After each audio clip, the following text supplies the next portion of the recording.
one of the first things against the don't is the do, right? So I tell this to founders all the time. You want to take a look at your deck, right? And then you want to try and have 10 conversations, right? Have 10 just normal conversations like how we're having now. And then look at that against your deck. Was my deck a conversation? And you want your deck to be a story and a conversation because the human mind only works one way with information. And it can only understand stories. Yeah. So like you want to get somebody excited. Like it's an emotion game. You know, like you could look at Adam Newman, right? Like WeWork was not a tech company, Right. but it was valued at a tech valuation. Yeah. You know, what was it? Co-working spaces. But the way he just encapsulated people and gave this grand vision and this story, everybody was like, wow, this is going to change the world. Yeah. But really it was a fucking co-working space. Right.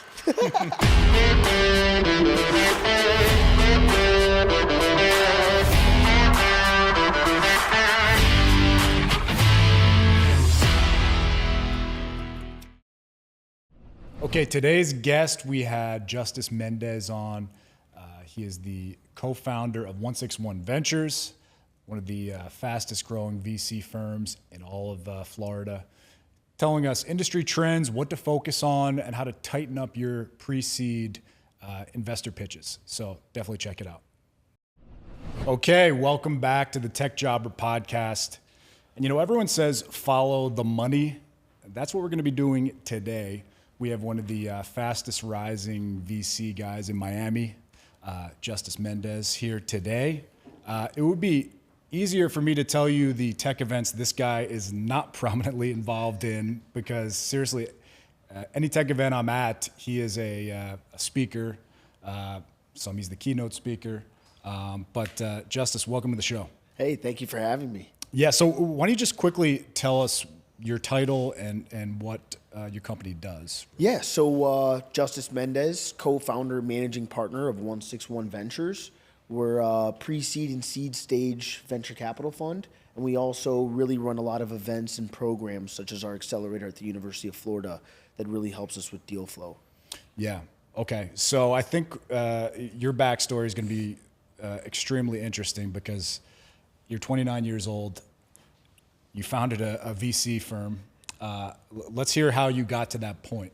Yeah, I mean, it's a pretty crazy story. I think it all starts with my my early childhood. So grew up with a single mom. She worked at a factory at General Motors, and her stock hit zero, you know, when 2008 happened.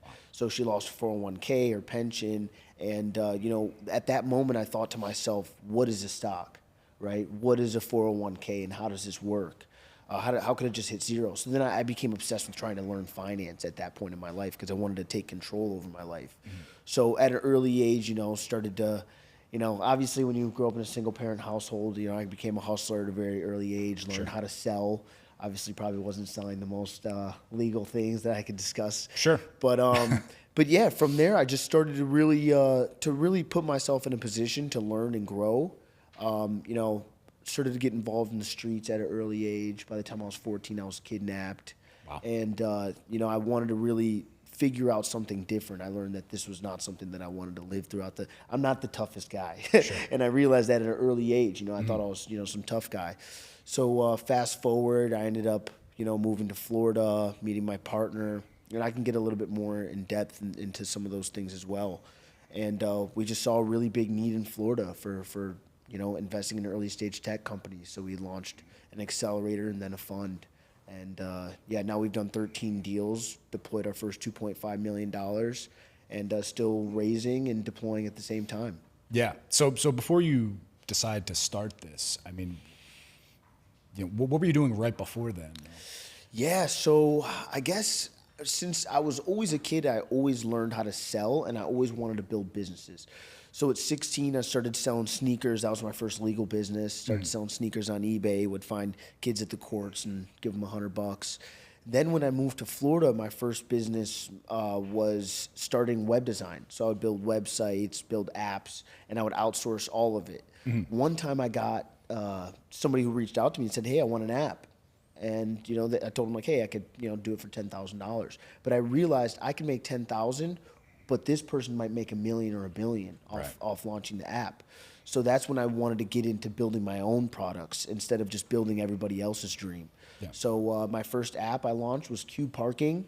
Okay. So it was like Airbnb for your driveway. And the next problem I found out it was really hard to raise capital in Florida. Sure. So for early stage companies, it was like impossible. 2017, 2018, there were 0 VCs out here. Yeah. I mean, all the VCs were started here in Florida in 2017, 2018. So even fast forward till now, there's still not a lot of early stage capital, but back then it was nearly impossible. So Real quick, where is the early stage capital now? It's still in Silicon Valley or New yeah, York? yeah. Or California has most of the early stage capital. New York is like second, Okay. but yeah, California is, I mean, blows us out of the water. What they do in 1 month is like what we do for like a calendar year Wow. in the state of Florida. It's pretty Okay. crazy. Yeah. So we saw that there was a really big gap for early stage funding. So me and my co-founder Pablo Casalimas, we started hosting monthly socials, trying to just get together founders and funders, professors, advisors, and they became some of the most popular events in North Central Florida, in between Gainesville. And this was in Gainesville. I met my business partner at UF. Yeah. In between Gainesville and Atlanta, these were the most popular tech events. And then we realized that once we put a lot of the founders in front of the funders, they didn't know how to pitch, they didn't know how to raise money, and Yeah. they were super smart and technical, but they didn't know how to build a business. Mm-hmm. So from there, we went on to start to do the programming side of things. So that was the workshops, the boot camps, and we realized, hey, one day we want to launch a 10-week accelerator similar to Y Combinator, and maybe one day we'll have a fund. And we thought these were like super far, and that's a piece of advice for everyone is like start to map out your goals, because when shit hits the fan, you need to know like what's my next step. So we started to write out, like I was like, hey, this is really great what we're doing. By the way, this is a passion project on the side. And we were like, this is really cool what we're doing, but what's the long-term vision? Yeah. And we wrote down one day launch a fund, one day this. So then the pandemic happened. And yeah, I mean, it was hard for everybody's business. Sure. I'm sure it was hard for you as well. Yeah. So the pandemic happened, and every founder was like, I don't know where to go for, an accelerator. I don't know where to go for programming. A lot of business owners were firing. We immediately launched a job board, and then we immediately launched an accelerator. So that was our 10-week program where we started taking founders, helping them raise capital, helping them close, their early stage customers and build their team. We had 40 companies, helped them raise over $13 million. They generated $15 million in revenue, and one of them got acquired. Yeah. And this was all within like a 16-month span. Wow. So, we looked at each other and we're like, hey, we want to start to get in on these deals. Okay. So when you say early stage, we talking an idea and some lines of code? I mean, how early are we talking here? Yeah, for sure. Definitely. Our first cohort was all companies that just had an idea. And Just idea, it was really hard, for sure, because we've been learning a lot as we've been going, but that was really tough. Now we do pre-seed and seed. So, I mean, we've done companies that, have like 10K monthly revenue. Usually it's sub 500K. And 2 companies we invested in were pre-product and pre-revenue. Wow. Okay. So you're really betting on a person at that point. Yeah. Well, let's talk about betting on the person because, I mean, I think you see with these startups, you could be a great idea man, terrible people manager, terrible, as you're saying, terrible business builder. I mean, what do you look for in a founder? Like, do you look at the idea or the founder? Yeah, we like to look at founder market fit. So at the end of the day, the idea might change, the whole entire landscape and environment might change, but who that person is, we like to look at distance traveled. So it's like, where did you start? Have you done anything difficult or tough? Because starting a business, as you know, is very difficult. Yeah. And it's only for insane people. Sure. Yeah. It's not going to be Stupid easy. people. Stupid people, for sure. It's likely not going to work. Right? That's like, for sure, like probability. So, it's funny. We learned this through the accelerator too. The only 2 kids that we've had to kick out of the accelerator both came from wealthy families. Yeah. So it's just like the people who had the grit and, wanted to really fight for what they believed was something they needed to bring into the world. Those were the best founders. And Jim Collins talks about this in Built to Last, is that these companies that last hundreds of years, it's because they're built off this long-driven mission, and all the values are built around that. Yeah. So, like we're trying to look at somebody. So, for example, one of the companies we invested in, it's called Ease Alert. And it's a pre-alert system for first responders. His dad's a firefighter. His grandpa's a firefighter. All of his family friends are firefighters. So he feels like he's helping his father. And if not, if he doesn't bring this to market, he's letting his dad die. Wow. Right? So it's like, this is really big than somebody else who's like, I just want to make a few extra bucks. Yeah. Yeah. Okay. So you want the passion. I want the passion. I want you to know your industry more than anybody else. I want you to have a tie to this, and I want you to say there's no other option. It's like that burn the boats mentality. Sure. Like this, there's only one way, and it's forward. And no matter what it takes, I'm gonna make it happen. Yeah. And have you ever had a situation where we love this idea, but this guy is not going to work? 100%. Like, did you try to basically buy him out? Or yeah, sometimes. So once you invest, it's already too late. You could replace the CEO, which is more common than people think and anticipate. Replacing the CEO, moving them to a different role, ousting the CEO completely. That happens sometimes too. But yeah, I mean, you see it all the time where there's a really great idea, but that person's they're probably not going to bring it to market. Yeah. So, I mean, that's really tough. Yeah. Sad to see. So how do you navigate that? Usually you get together with the other investors, you get together with the team, you have those early conversations, and everybody needs to be on board. If not, it's not going to go well. Like, you can't have the team trying to fight the investors fighting one another, internal team fights. Like, everybody has to be like, okay, this is the best step forward. This is what's good for the company. This is what's good for shareholders. And logical people, like, this is a long-term game if you're in business. So, like, most people realize, like, I don't want to burn these bridges. So they're like, okay, let's figure this out where everybody can kind of walk away with this, happy. Yeah. So you have to kind of be careful with it is their tough. baby, right? And Jeff Bransdell, who's a big mentor at Fuel Venture Capital, he talks about pre-money and post-money relationship, which is not what a lot of founders think about. So pre-money, you're nice, you're sweet, you're following up, you're giving me updates, you're always hitting me up.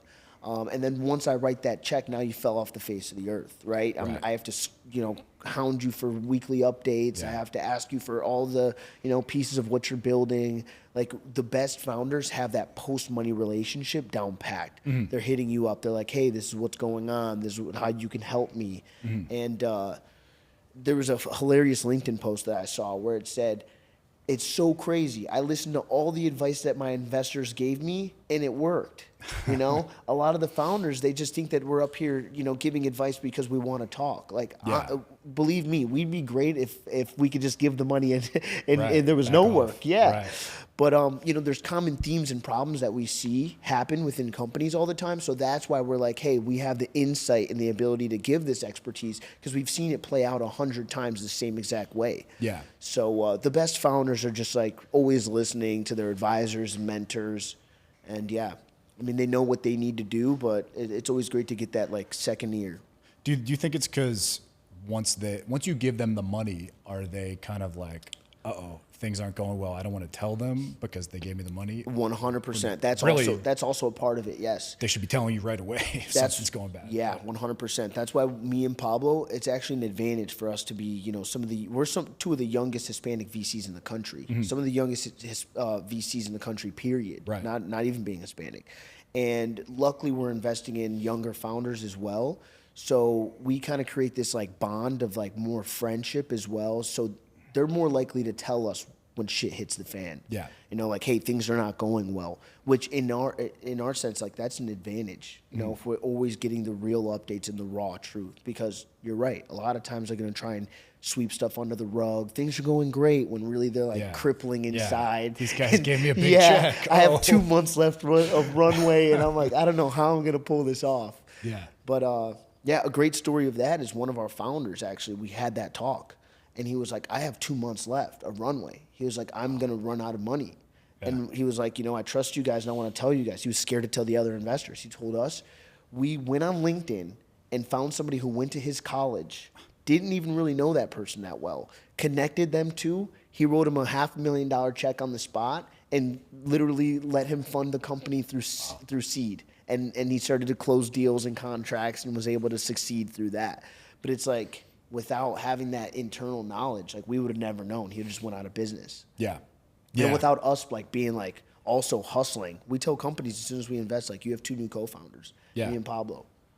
Yeah. And how much what percentages are you taking of the Usually like companies? 3 to 5%, depends. Okay. You know, we want to do some more earlier stage stuff where we'll get like up to 10%. You Yeah. know, I think too many VCs focus, and you know, maybe I'm wrong, but too many VCs focus on ownership instead of thinking about like how can I increase the pie. Yeah. Like they want a big piece of a small pie instead of trying to just grab a small piece and make that pie a lot larger. Yeah. So it's like, yeah, you have 3% of a company, but would you want 1% of Facebook? Right. Of course. What would you rather have, 3% of Domino's or 1% of Facebook? Right. So it's like all day I'd rather take Facebook. So I'm just trying to get a small piece of a company that we can grow to be massive.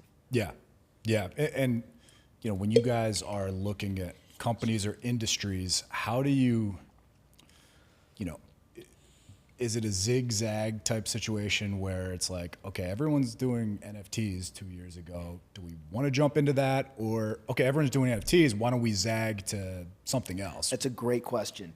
Warren Buffett actually talks a lot about this too. He said, when people are fearful, be greedy. When people are greedy, be fearful. So it's the same way, right? If you see everybody getting into something, probably it's going to be overpriced and something you should take a step back with. Right now, I think AI is a little bit different in that sense because I mean it's going to be bigger than the internet. Yeah. Right. But what do you invest in within AI? I think is the important question. And so you know the San Francisco 49ers, right? Sure. Okay. Do you know why they're called the 49ers? Gold rush, right? 1849, the gold rush. But what not a lot of people think about is that 2 years prior to 1849 is when all the gold was already mined. So the people who went out to California, the only people who made money were the people selling picks and shovels because they were selling the infrastructure and the dream for you to go and mine gold. Right. You know, but all the gold had already been mined. So in a sense, we're trying to take that approach to AI right now. We're not investing in the, you know, the cool, sexy LLMs or, you know, something that OpenAI could just launch as a product feature tomorrow and steamroll you. Yeah. You know, we're investing in chip companies, right? We just invested in a company called Rain AI. Sam Altman also put in $1 million. In-memory compute, it's basically building a human brain. So it's like, this is going to power all the other companies that want it. It's going to enable AI. Yeah. So we're looking for AI enablers as far as what we're trying to invest into instead of trying to go after this gold rush, like how you're saying. Yeah. Everybody's like, oh, I want to get into the next, you know. We had somebody who just, they were launching a company where you could make a text prompt and it would create a video. Yeah. Sora just launched through OpenAI, and now everybody who's in that space is going to be just steamrolled destroyed. and demolished. Right. Yeah, so it's like I'm trying to look for the stuff that you can't rebuild. Yeah. Yeah, and that's what I mean with AI. I would be so scared to invest in anything because it's yeah. like, I mean, Who every knows? month there's something better Yeah, than every what I was month. using. Oh, I love this 100%. .ai. Oh, now I found this. This is way better. Yes, 100%. It's scary. It's pretty crazy. Yeah. So what are you guys looking at, maybe industry-wise or right now? Yeah, so we're looking at a lot of AI infrastructure stuff. Like I said, stuff that's enabling AI. We did a cloud infrastructure deal too. We're looking for enterprise software, and weirdly enough, we're doing a lot of government technology stuff. Okay. So that could be also defense tech. So right now, geopolitical tensions are higher than ever. I really love my country and I want to be able to protect it. So stuff that's like, you know, just helping out understand what kind of weapons and technology are coming out of our adversarial countries. Just really being able to protect, you know, our nation as a whole. Yeah. So yeah, we're investing in a lot of defense tech stuff as well. Yeah. And that's also called dual use, what we're investing in, because you could use that same technology and apply it to enterprises. Oh, wow. Okay. So I mean, what was the learning curve? Obviously, you're investing in more app type stuff, then you're getting into highly technical defense systems. Yeah, for sure. So funny enough, our first deal was actually, weirdly enough, a GovTech defense tech play. Wow. So, you know, we talk about investing in people. That company that I brought up, Easeler, you know, so this kid went, you know, we've known him and his co-founder since UF, and he went to Flagler College. They were super sharp, heads down, building cool stuff. And they went through our first cohort of our accelerator and ended up being our first check out of our fund. Yeah. So it was like a cool, like symbolic story of like how we all kind of grew together. But yeah, I mean, so they started having this pre-alert device for first responders because the largest cause of death for in line of duty firefighters is actually heart attack.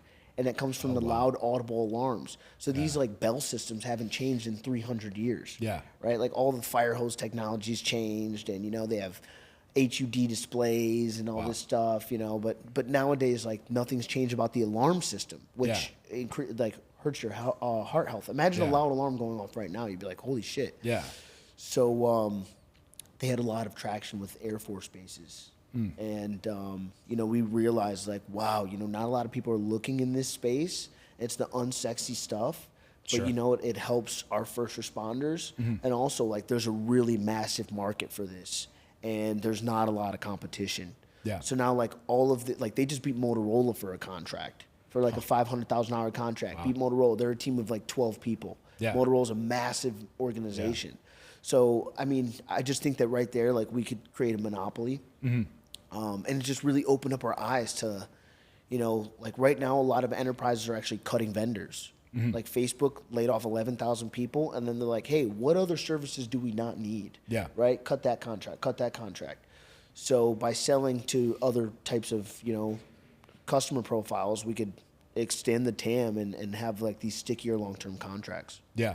What are some of the things you've invested in people might know? I know obviously the Better app is one of your... Yeah, Better. Oh, love Better. Yeah, Joey Levy's an absolute genius. I mean, whatever that kid does, I want to put a check behind it. Sure. But what is it exactly? Yeah, so it's a sports book. So, but the way that they're going about it is trying to... Okay, so imagine Robinhood, right? So Robinhood changed the Charles Schwab account. Back in the day in the 70s, if you opened up a Charles Schwab brokerage account, you have to look through all of these candlesticks and trying to understand the high-low and profit-earnings ratios and all these complex things that the average consumer wouldn't be able to understand. So Better is taking that same approach that Robinhood did to stocks and applying it to sports gambling. If you look at a sports book right now, it's like Algebra 1. Yeah. You have to understand the over, under, money line, 10x, 1.25, whatever. You know, I don't even know how to calculate half of it. Yeah. So he's making that super simple where it's like 3x on your $100, $300. Okay, easy. Right. And then also they're doing live sports betting. They're doing fantasy. They built a social media platform around everything. They have the genius Jake Paul, who's really smart marketing engine. They have a few other really sharp guys. So, now they're the most followed sports book out of all time, out of anybody. MGM Grand, FanDuel, DraftKings. Yeah. So they have their own social media within the sports book. Yep. It became a platform. They have a podcast. They have everything. Yeah. So they've really done really well. I'm super, super happy about that one. Yeah. What else that we may have? So the Rain AI one, potentially, that's going to be a massive home run. Then a lot of the other stuff is earlier stage stuff. We have some stuff in the pipeline right now that we can't talk about right right for now. sure. It'll be great. But yeah, I do want to also touch on like what makes us different as a fund. You were talking about a lot the event stuff. Like we've built a platform, just like how Better built a platform, we're building a platform for the fund. Yeah. We're hosting monthly socials, we're doing a lot of workshops and accelerators, but the events really helps us put our portfolio companies on a platform, letting them speak at the event. We invite a bunch of other potential speakers who could be mentors or customers to our portfolio. We allow founders to pitch, so it's like a deal flow sourcing, and then we invite a bunch of potential LPs. So then that also helps us source capital. Yeah. So like we think that what we're building is unique in the sense of like a real engine. Like now we're doing an event next week in Seattle. We just had an event last week in Miami. Yeah. Like I'm doing something in New York and San Francisco. So it's like we're going to be a nationwide firm that everybody's going to know. Wow, that's great. Now let me ask you. Obviously, we're focused on tech careers here, and I think one of the problems is people will get maybe a job offer, maybe an interview offer for a startup. They have no experience evaluating startups. Every startup sounds great. Oh, wow, I'll get 1% of this. Oh, wow, right. If this gets $1 billion. Oh, so what are some red flags or maybe green flags that you can kind of offer for people that are looking to get a job at a startup? Yeah, you know what is honestly one of the biggest like, honestly, it was such great advice. I met this guy from LA, and he goes, you know what I do, what I do for diligence? He goes, and people who are applying for a job at a company, you should try this. He goes, if I don't understand the tech, I'll call their potential customer profile. I'll call that customer, pitch them the product. And if they're all ears and they want it, it's a good green flag that maybe this is a real problem and they're solving it. Yeah. And, you know, so imagine going into a job and being like, hey, I'm going to vet them by calling somebody who's a potential customer. So then you come in to the interview with a potential customer on top of it. Right. So you just validated that there's a market for it and that this company could be something real. And then you came in with a customer, you're probably going to get the offer. Yeah. They're going to be like, this person 100%. went above and beyond. Wow. Dude, big brain hacks. Yeah, yeah. So what about some things that you like? Let's just say I have an idea. I think it's a good idea. I mean, kind of walk us through just kind of those early stages. Yeah, so basically, and we do this at the University of Florida every year through our startup launch competition. But the first week is ideation, coming up with an idea. The second week is launching an MVP. Basically, your minimum viable product is there to test your idea as a hypothesis. You don't want to go into launching a company with your idea as fact. Yeah. Right? It's a theory or a hypothesis, and you want to try and prove it or disprove it. So you need to do that early stage customer discovery, just like how I was saying, making the phone call. And you could do that in a lot of different ways. What I like to do is honestly launch like Facebook pages and Facebook groups. So let's give the parking app for an example. Right before launching the parking app, I made a Facebook group that said Gainesville Parking. And I said, because I wanted to validate, is there a real market for this? So I said, you know, post your address, post your price and your availability and your Venmo, and somebody else could reach out to you to rent your parking space. This group page is still being used to this day. Wow. And I built it in like 2017, 2018. Yeah. And it's still being used to this day, where people are every semester poking, this is where my parking spot is, this is how much it is, and people are going and renting and matching. So I immediately saw this as a big problem. Yeah. And that took me $0 in less than 2 hours to launch. Wow. So like people have this misconception where it's like, I need to have $50,000 to launch my app, and I need 6 months of runway, and I need to, dude, I could do it in 24 hours for free off Facebook. Yeah. You know, like how are you going to beat that? Yeah. So at the end of the day, like I think there's a lot of ways that people are approaching things, and with the right knowledge, advice, and expertise, I think that you could rapidly just pump out projects. Yeah. Yeah, because then they're coming to someone like you, not just with the idea, they have some kind of market intelligence at least. Absolutely, 100%.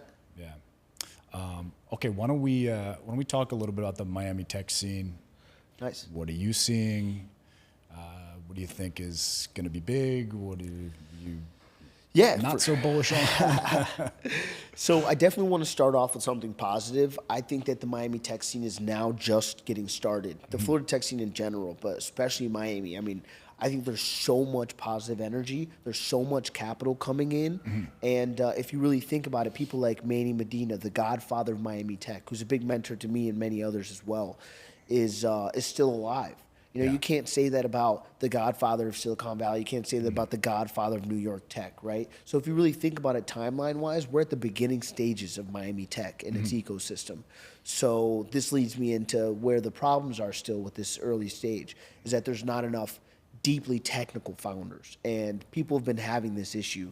Some companies are leaving because of it, but we're going to bridge that gap. And we're trying to fight our part of the good fight in fixing that as well.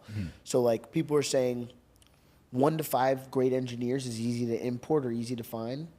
But if you're trying to hire 30 to 50 really top-notch engineers, it's a little harder. Yeah. So some people have like left New York or San Francisco. What we're trying to do personally, like how we could help 161, is that we're deeply connected and tapped into University of Florida, top 15 engineering college in the country, 13,000 engineers. So we're trying to like figure out a way to really bridge that gap and bring some of those amazing engineers that Facebook, LinkedIn, right? Like all these top, Lockheed Martin, they're all hiring these engineers. Why not just bring them to Miami instead of sending them to Silicon Valley or Washington or New York City? Yeah. So like that's how we want to help. But yeah, I mean, I'm super excited about the ecosystem in general. I think that there's a lot of like positive just momentum. It's just about taking that and really refining it into realizing where our gaps are. Yeah. And what do you see? I mean, I moved here about 2.5 years ago. NFTs were NFTs, security tokens. Yeah. It's a little much. Every guy at Moxie's had his own Yeah, security for token sure. company. Those guys have now faded. I don't know where they went. They're not here anymore. So what are you seeing now as kind of the trendy things? Yeah, I mean, I'm seeing some fintech stuff. I'm seeing some AI stuff, some healthcare stuff. I think that, Miami's poised, for healthcare.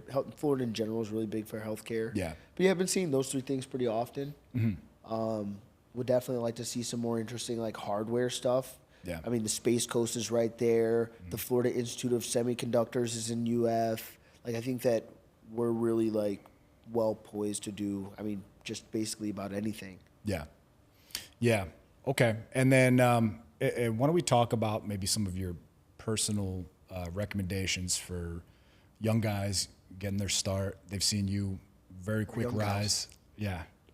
Why don't you give any tips? I mean, are you a book reader? Are you a cold bather? Are you a up at 4:30 guy? Like, what do you do exactly? Yeah, I think so. I have this thing that I do at UF, and I call it the power of three, and it's in the shape of a triangle.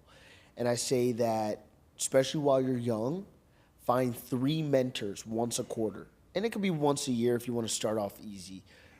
Find 3 mentors, 3 people that you can learn from. And basically, they can be a mentor in one area of life. So wealth, health, family, community, whatever. Find 3 mentors.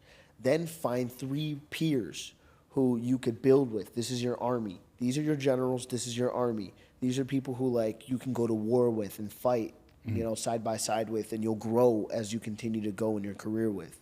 And then find 3 mentees. So you always want to, I met this older, gentleman who taught me a lot about business when I was younger. He said, you always want to find the next blood. You always want to find the next man up. You always want to feed the hot hand.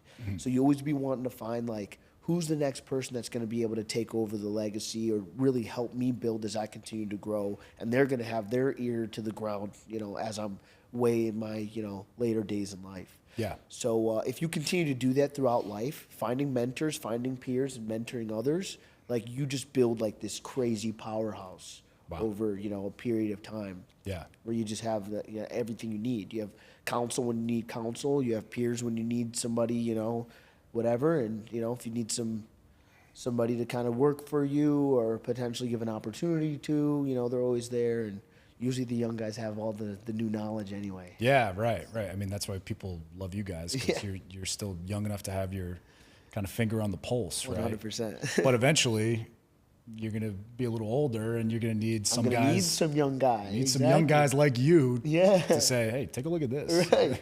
So I'm going to plant those seeds early. Yeah. I was also giving this talk at UF where, somebody asked a question. They said, hey, do you think I should be networking, or do you think I should be building my skills and building a project?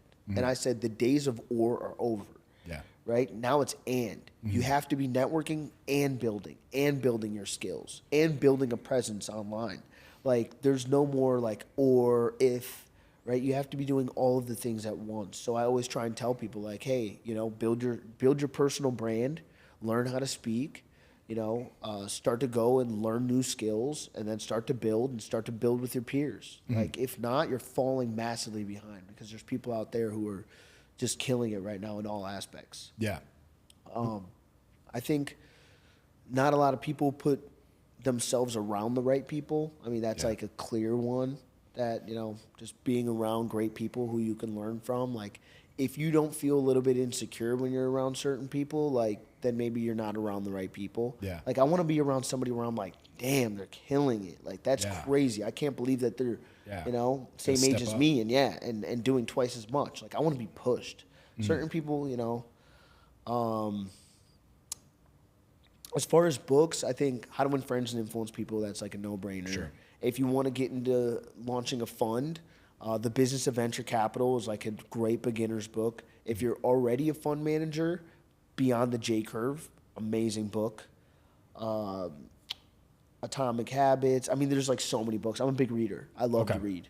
So yeah, now I'm trying to do like religious, spiritual stuff too. So wow, just like trying to really like ground myself. I felt like that's my next step. Yeah. What about the daily routine? Do you have one? What's a Wednesday look like? What are you doing tomorrow? Yeah, tomorrow I'm going to Tampa. Yeah, I mean, right now my life is so crazy I don't have a daily routine. Okay. Which I think that routines can be helpful or hurtful. It depends on where you're at in your life. Like Sure. right now I'm in like full on chaos mode. So, I don't need a routine because I need to be able to react, but then also be able to like do stuff when I need to do it. I think sometimes people get into this structured routine of expectations and they can't be as reactive when you're in this like chaos environment. Yeah. Once you're past that, for sure, get a routine. Like I'm sure you have an amazing routine where you wake up super early, Sure. you're doing this, you're doing that, and it keeps you grounded, stable, you know what to expect, and you can really like build upon your foundation. But right now I'm building the bricks of the foundation, so I like need to fill cracks in all the holes. Yeah. And that comes with like a lot of just like unorganized chaos. Yeah.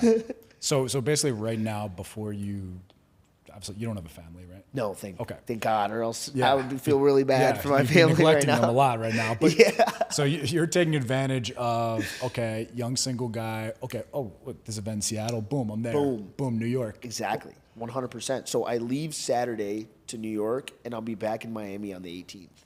Yeah. So I'm going from New York to Seattle to San Francisco. I'm going to Tampa this week, and then I might make one more stop. Yeah. So, I mean, I might go to Cleveland to go see my mom. Unfortunately, my mom has cancer, so Oh, I'll jeez. go out, check on her. So who knows? I might not be back for the whole month. Yeah. If I Yeah. had a family, they would definitely hate me. Yeah. So and what is that? You're at events. You're taking meetings building meetings around the events. I mean, Yes. that's what it looks like. That's basically? a really great way to honestly like capitalize on, because there's like a big density of people that go to these events, like really great people. So why not try and like, hey, us 5 at the event, let's have a curated dinner right after the event. Or, so I try and bookend some of the events, or I'll try and like meet new people during it. I think events are like a massive hack. Yeah. But yeah, like right now, back to that organized chaos part, is like we're not only trying to source capital for the fund, we're trying to source deals to invest in. Sure. We're trying to get the organizational structure to really like run its own self. And then on top of that, events is like our big engine. So we need to plan all the events, which is speakers, attendees, venues, sponsors. Yeah. It's like, it's a lot. So Yeah. It's a lot on your plate. yeah, for sure. Yeah. So- Well, how would anyone that has an idea contact you? Yeah, I mean, What's the best way? I'm for a super founder? responsive. I'm always on LinkedIn. I'm always on Instagram under just my first and last name, JustisMendez. My number is, no, I was joking. But I'm always responsive if you just reach out to me. And I think that this is like a really big hack too, is try to like learn about somebody as much as you can before you reach out. Some people get a lot of inbounds, so they're less likely to respond. But being like, hey, I heard you on XYZ and I thought this, something insightful, something that shows like you did your homework, or being like, hey, I thought that I could help you in this way. Like a lot of my mentors have come from me actually being helpful to them. Just being like, hey, I'm young, like how could I help out? And they're just like, wow, nobody ever says that. Yeah. Most people just want to ask for shit. Right. They don't ever Hire want to. me, or Yeah, hire me, hey. Right. But it's like, hey, I have a great person you need to meet. And then it's like, wow. And that actually came from me being insecure as a young kid, because I would always be like, okay, like I'm not valuable. So I would try and be like, how can I be valuable to the point where you want me around because I'm always bringing you value. Yeah. And it worked out in business, just being like, hey, no matter what, you're going to want Justice around because you win every time. Yeah. So I just try and like bring as much value as possible, and then people will want you around. Yeah. And for your events, people can basically apply to come if they have an idea and present? Yeah, or? for sure. All the events are different structures. So like we do some curated, like we just had a very curated dinner for family offices. That was very different. We just did a big public event, but it was one of our portfolio companies and a panel of VCs. We're also going to do like a Shark Tank style pitch event where we're going to have like 10, 15 founders come in and pitch like 3 or 4 VCs. Yeah. And not for like some grand prize, but like for actual cash, like a real investment. Not like some like, Yeah. oh, you Trophy. won. Yeah, exactly. Like, Pitch you're trophy. trying to get like $250,000, $500,000 out of these people. So, Yeah. not like some like, hey, here's a bottle of water, Yeah. and your name is now on the plaque. So yeah, just like send the deck, send the info, send a blurb. Any other co-investors, like we always host panels, would love to talk, share deals, get you on there. Any last minute don'ts for pitches that you could just give to people as a takeaway? Yes, for sure. I think so. One of the first things against the don't is the do, right? So I tell this to founders all the time. You want to take a look at your deck, right? And then you want to try and have 10 conversations, right? Have 10 just normal conversations like how we're having now. And then look at that against your deck. Was my deck a conversation? And you want your deck to be a story and a conversation, because the human mind only works one way with information. And it can only understand stories. Yeah. So if I'm just like, yeah, this, that, this, you're all over the place. And then people are just having a hard time like understanding what you're building. They're using a lot of technical jargon, which is a don't. Don't use technical jargon. Make it as simple, Layman as possible. Yes.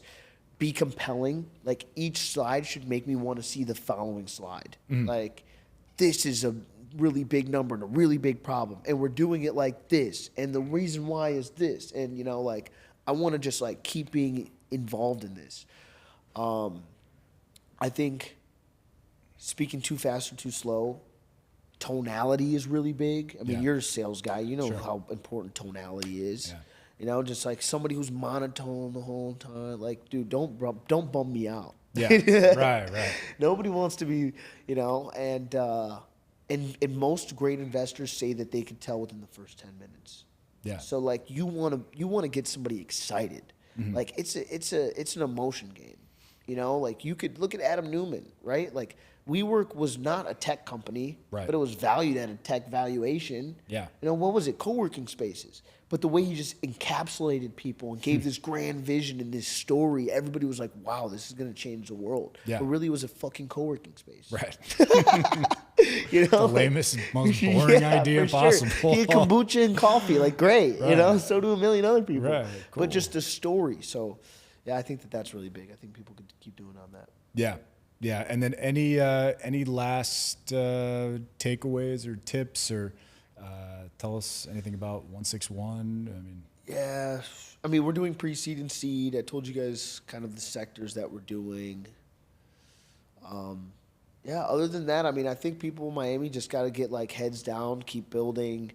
I would say one of the biggest things that you could do is once your product is in market is like doing what we're doing for the fun, but for your own product. So like building a community around yourself. So like, let's say I'm in the healthcare space, right? Once a month, I want to get doctors and potential patients and have some panel that's insightful. And it's like this top of funnel and building a big community around my product where people are like really understanding what's happening. Yeah. I think that's like massive.